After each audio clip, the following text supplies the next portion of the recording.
হজরত মুহাম্মদ সাল্লাল্লাহু আলাইহি ওয়াসাল্লামের সংক্ষিপ্ত জীবনী।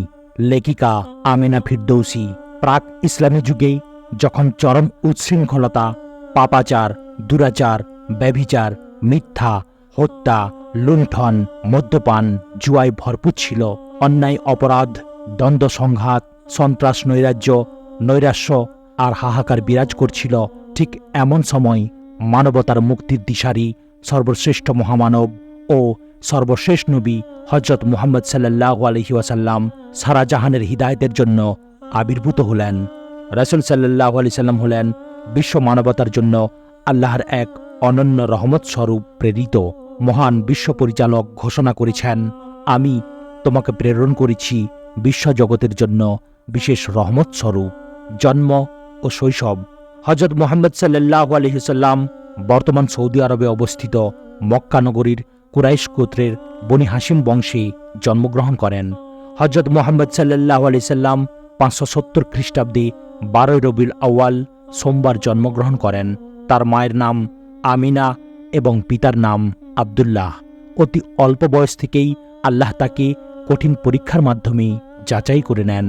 জন্মের পূর্বে পিতা আর 6 বছর বয়সে মা আমিনাকে হারান এবং 8 বছর বয়সে তার দাদা মৃত্যুবরণ করেন।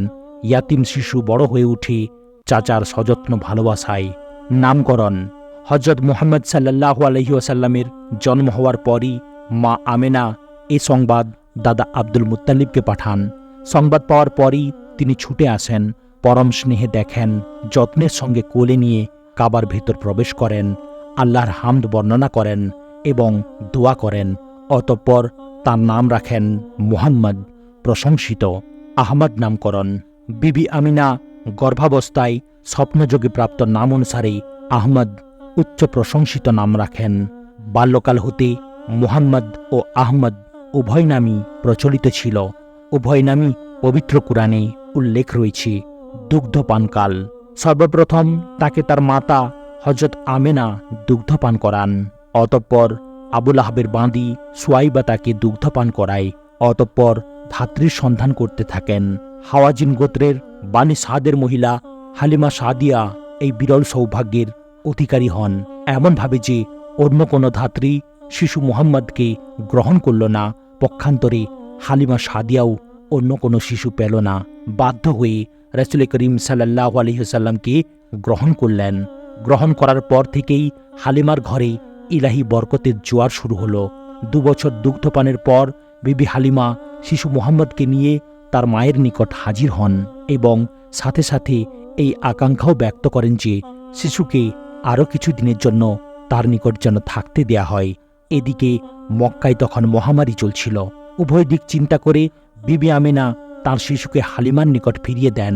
এমনিভাবে 5 বছর বয়স পর্যন্ত হজরত মুহাম্মদ সাল্লাল্লাহু আলাইহি ওয়াসাল্লাম বানি সাদে লালিত পালিত হন।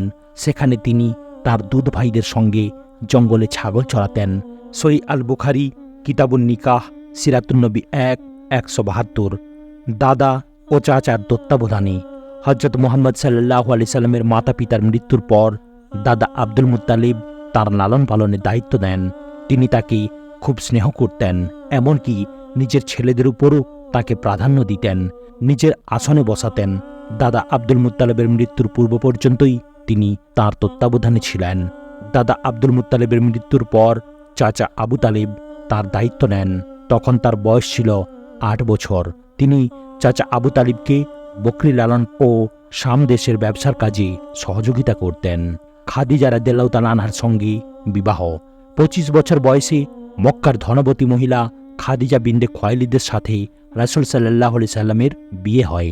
অভিজাত সতী ধনবতী মহিলা খাদিজা বিভিন্ন লোককে পণ্য দিয়ে ব্যবসা করাতেন এবং তিনি লাভের একটা অংশ গ্রহণ করতেন। হজরত মুহাম্মদ সাল্লাল্লাহু আলাইহি সাল্লামের সততা, সত্যবাদিতা ও বিশ্বস্ততা তখন সুবিদিত ছিল। আল আমিন আস-সাকিনের প্রশংসা শুনে তিনি তার কাছে ব্যবসার প্রস্তাব পাঠান।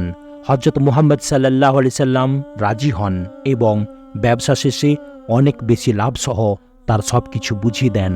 রাসূল সাল্লাল্লাহু আলাইহি সাল্লামের গুণমুগ্ধ ও অলৌকিক সংকেতের কথা শুনে মা খাদিজা বিয়ের প্রস্তাব পাঠায় এবং উভয়ের সম্মতির ভিত্তিতে তাদের বিয়ে সম্পন্ন হয়। তখন খাদিজার বয়স ছিল 40 বছর। যতদিন তিনি জীবিত ছিলেন রাসূল সাল্লাল্লাহু আলাইহি সাল্লাম আর কোনো বিয়ের প্রয়োজন অনুভব করেননি।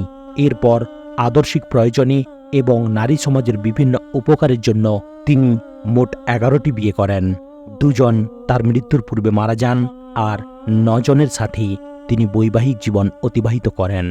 শান্তি প্রতিষ্ঠায় মহানবী সাল্লাল্লাহু আলাইহি ওয়াসাল্লাম মহাগ্রন্থ আল কোরআন, ইতিহাসের যুক্তি প্রমাণ এবং বিভিন্ন গ্রন্থের তথ্য অনুযায়ী রমজান মাসের শেষ পর্যায়ে মহানবী সাল্লাল্লাহু আলাইহি সাল্লামের কাছে আল্লাহর দূত জিবরাইল আলাইহিস সালামকে দিয়ে ওহী অর্থাৎ আল্লাহর বাণী প্রেরণ করেন। এ সময় তার বয়স 40 পূর্ণ হয়। প্রথমে তিনি স্বপ্নে সে নিদর্শন পান এবং পরে সরাসরি পেয়েছিলেন।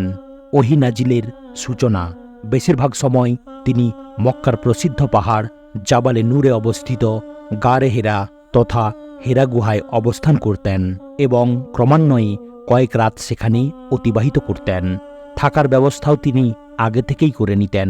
এভাবে একদা তিনি হেরা গুহায় তাশরিফ আনেন। এমন সময় তাকে নবুয়তের পদমর্যাদা দিয়ে সৌভাগ্যবন করার পবিত্র মুহূর্ত এসে যায়। জন্মের 41তম বছরে 27 রজব মোতাবিক 610 খ্রিস্টাব্দ তারিখে জাগ্রত ও চেতনা অবস্থায় এ ঘটনা সংঘটিত হয়। এটি ছিল হিজরতের 13 বছর পূর্বে। আল্লাহর ফেরেশতা জিবরাইল আলাইহিস সালাম প্রথমবারের মতো তাঁর কাছে পৃথিবীবাসীদের জন্য আল্লাহর সর্বশেষ ঐশীবাণী, বিশ্ব মানবতার মুক্তির পথের দিশারি, জিন ও ইনসানের জন্য পরিপূর্ণ জীবনবিধান আল কুরআনুল কারীমের সর্বপ্রথম কথাগুলো নিয়ে তাঁর কাছে উপস্থিত হলেন। পড়ো তোমার প্রতিপালকের নামে। তাঁর সামনে হেরা গুহায় ফেরেশতা আগমন করেন এবং বলেন, পড়ুন। তিনি উত্তর দিলেন, আমি কিভাবে পড়ব? ফেরেশতা বললেন, পড়ো তোমার প্রতিপালকের নামে, যিনি সৃষ্টি করেছেন মানুষকে জমাট রক্ত থেকে, তোমার পালনকর্তা মহাদয়ালু, যিনি কলমের সাহায্যে শিক্ষা দিয়েছেন মানুষকে যা সে জানত না। সূরা আলাক আয়াত নম্বর 1 থেকে 5। মিরাজ তথা ঊর্ধ্বারোহণ।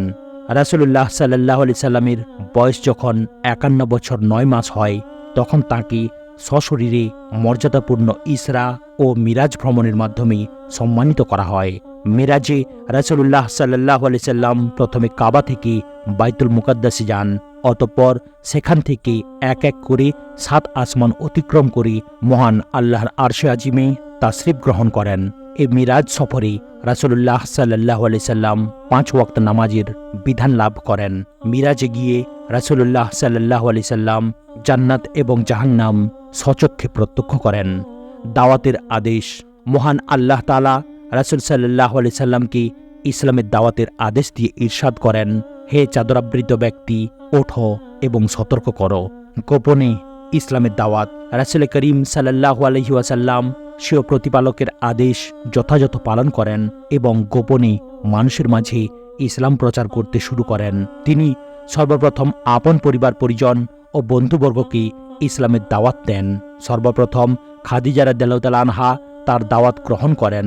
পুরুষদের মধ্যে সর্বপ্রথম আবু বকর সিদ্দিক রাদিয়াল্লাহু তাআলা আনহু, ছোটদের মধ্যে আলী ইবনে আবি তালিব রাদিয়াল্লাহু তাআলা আনহু এবং কৃতদাসদের মধ্যে জায়েদ ইবনে হারেসা রাদিয়াল্লাহু তাআলা আনহু ইসলাম গ্রহণ করেন। রাসূল সাল্লাল্লাহু আলাইহি ওয়াসাল্লাম 3 বছর পর্যন্ত গোপনে তার নিকটস্থ লোকদের মাঝে ইসলাম প্রচার করেন। প্রকাশ্যে ইসলামের দাওয়াত। 3 বছর গোপনে দাওয়াত দেওয়ার পর মুহাম্মদ সাল্লাল্লাহু আলাইহি ওয়াসাল্লাম প্রকাশ্যে ইসলামের প্রচার শুরু করেন। নবী সাল্লাল্লাহু আলাইহি সাল্লাম সাফা পর্বতের উপর দাঁড়িয়ে চিৎকার করে সকলকে সমবেত করেন। এরপর প্রকাশ্যে বলেন যে আল্লাহ ছাড়া কোনো প্রভু নেই এবং মুহাম্মদ আল্লাহর রাসূল। এই সময় থেকে ইসলামের বিরুদ্ধে ষড়যন্ত্র শুরু হয়। ধৈর্য ও অবিচল। মুসলমানগণ মুশরিকদের সকল নির্যাতন ও নিপীড়ন ধৈর্য ও দৃঢ়তার সাথে মোকাবিলা করতেন, কেননা নবী করিম সাল্লাল্লাহু আলাইহি ওয়াসাল্লাম তাদেরকে সওয়াব ও জান্নাত লাভের আশায় বিপদের ধৈর্য ধারণ ও অনড় থাকার পরামর্শ দেন। মুশরিকদের নির্যাতন ভোগ করেছেন এমন কয়েকজন উল্লেখযোগ্য সাহাবী হলেন বিলাল ইবনে রাবাহ ও আম্মার ইবনে ইয়াসির রাদিয়াল্লাহু তাআলা আনহুমা প্রমুখ। মুশরিকদের নির্যাতনের শিকার হয়ে নিহত হয়েছেন ইয়াসির ও সুমাইয়া রাদিয়াল্লাহু তাআলা আনহুমা এবং ইসলামের ইতিহাসে তারাই সর্বপ্রথম শহীদ। আল আমিন উপাধি লাভ। হযরত মুহাম্মদ সাল্লাল্লাহু আলাইহি ওয়াসাল্লাম বাল্যকাল হতেই চিন্তামগ্ন থাকতেন। তিনি ছিলেন দুর্দশাগ্রস্ত ও নিপীড়িত মানুষের প্রতি সহানুভূতিশীল। আরববাসীরা তার নম্রতা, বিনয়, সত্যবাদিতা ও সৎ স্বভাবের জন্য তাকে আল আমিন বা বিশ্বাসী উপাধিতে ভূষিত করেন। তায়েফ গমন। হযরত মুহাম্মদ সাল্লাল্লাহু আলাইহি সাল্লামের আশ্রয়দাতা চাচা আবু তালেবের মৃত্যুকে কুরাইশরা সুযোগ হিসেবে গ্রহণ করল। তার উপর নির্যাতনের মাত্রা পূর্বের চেয়ে অনেক বাড়িয়ে দিল। এই কঠিন পরিস্থিতিতে সহযোগিতা ও আশ্রয় পাওয়ার আশায় তিনি তায়েফ গমন করেন। সেখানে উপহাস ও দুর্ব্যবহার ছাড়া আর কিছুই পেলেন না। তারা রাসূল সাল্লাল্লাহু আলাইহি সাল্লামকে পাথর নিক্ষেপ করে আহত করে। ফলে তিনি আবার মক্কায় ফিরে যান। মদিনায় হিজরত। কুরাইশরা হযরত মুহাম্মদ সাল্লাল্লাহু আলাইহি সাল্লামকে হত্যা করার ষড়যন্ত্র করে, কিন্তু তারা ব্যর্থ হয় এবং আল্লাহ তাআলা তাকে হেফাজত করেন। হযরত মুহাম্মদ সাল্লাল্লাহু আলাইহি সাল্লাম স্বীয় ঘর থেকে বের হন এবং আল্লাহ তাআলা কাফেরদের চক্ষু অন্ধ করে দেন, যাতে তারা রাসূল সাল্লাল্লাহু আলাইহি সাল্লামকে দেখতে না পারে। তিনি চলতে চলতে মক্কার বাইরে আবু বকর সিদ্দিক রাদিয়াল্লাহু তাআলা আনহুর সাথে মিলিত হন। অতঃপর তারা একসাথেই পথ চলা আরম্ভ করেন। সওর নামক পাহাড়ে পৌঁছে একটি গুহায় 3 দিন পর্যন্ত আত্মগোপন করেন। এ সময়টিতে আব্দুল্লাহ বিন আবু বকর রাদিয়াল্লাহু তাআলা আনহু তাঁদের নিকট কুরাইশদের সংবাদ পৌঁছাতেন এবং তার বোন আসমা খাদ্য ও পানীয় পৌঁছে দিতেন। তারপর নবী করিম সাল্লাল্লাহু আলাইহি সাল্লাম ও তার সঙ্গী আবু বকর রাদিয়াল্লাহু তাআলা আনহু গুহা হতে বের হন এবং মদিনার পথে যাত্রা শুরু করেন। মদিনায় নতুন অধ্যায়ের সূচনা। রাসূল সাল্লাল্লাহু আলাইহি ওয়াসাল্লাম মদিনায় পৌঁছে তাকওয়ার ভিত্তিতে ইসলামের সর্বপ্রথম মসজিদ নির্মাণ করেন। বর্তমানে মদিনা শরীফে এই মসজিদটি মসজিদে কুবা নামে পরিচিত।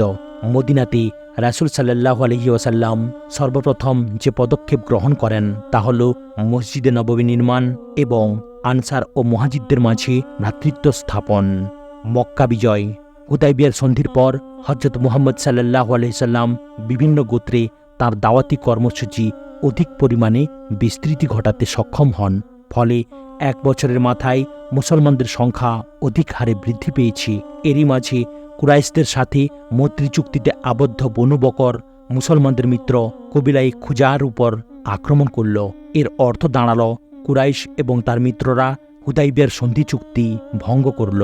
নবী আকরাম সাল্লাল্লাহু আলাইহি ওয়াসাল্লাম এ সংবাদ পেয়ে অত্যধিক ক্রুদ্ধ হন এবং মক্কা বিজয়ের উদ্দেশ্যে 10,000 যোদ্ধার একটি বিশাল সেনাদল গঠন করেন।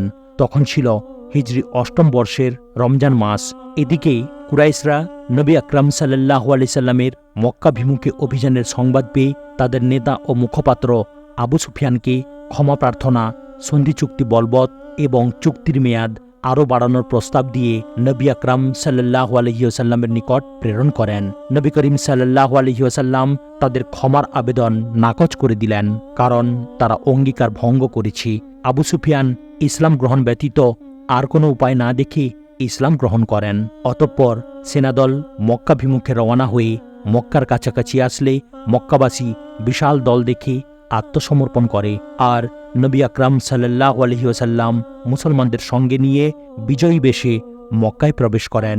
নবী করিম সাল্লাল্লাহু আলাইহি সাল্লাম বাইতুল্লাহ তাওয়াফ করেন এবং নিজ হাতের লাঠি দ্বারা কাবার আশেপাশে রাখা সকল প্রতিমা ভেঙে চুরমার করে দেন আর স্বীয় রবের শেখানো আয়াত পাঠ করতে থাকেন। বলো, সত্য এসেছে এবং মিথ্যা বিলুপ্ত হয়েছে।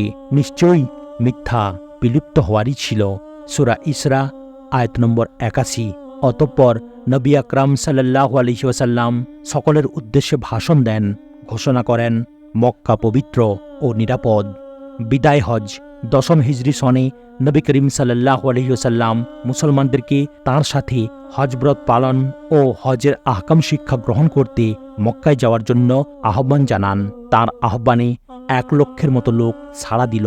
তারা জুলকাদাহ মাসের 25 তারিখ তাঁর সাথে মক্কা পানে বের হন।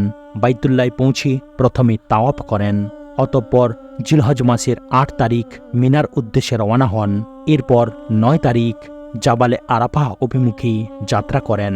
রাসূল সাল্লাল্লাহু আলাইহি ওয়াসাল্লাম সেখানে অবস্থান করেন এবং মুসলমানদের উদ্দেশ্যে তাঁর ঐতিহাসিক অমর ভাষণ দান করে তাদেরকে ইসলামী বিধিবিধান ও হজের আহকাম শিক্ষা দেন এবং আল্লাহ তাআলার নিম্নোক্ত বাণী তিলাওয়াত করেন। আজ আমি তোমাদের জন্যে তোমাদের দিনকে পূর্ণাঙ্গ করে দিলাম, তোমাদের প্রতি আমার নিয়ামত পরিপূর্ণ করে দিলাম এবং ইসলামকে তোমাদের জন্য দিন হিসাবে মনোনীত করলাম। বিদায় হজ থেকে ফেরার পর হিজরি 11 সালের সফর মাসে মুহাম্মদ সাল্লাল্লাহু আলাইহি সাল্লাম জ্বরে আক্রান্ত হন। জ্বরের তাপমাত্রা প্রচণ্ড হওয়ার কারণে পাগড়ির ওপর থেকেও উষ্ণতা অনুভূত হচ্ছিল। অসুস্থ অবস্থাতেও তিনি 11 দিন নামাজের ইমামতি করেন। অসুস্থতা তীব্র হওয়ার পর তিনি সকল স্ত্রীর অনুমতি নিয়ে আয়েশা রাদিয়াল্লাহু তাআলা আনহার কামরায় অবস্থান করতে থাকেন।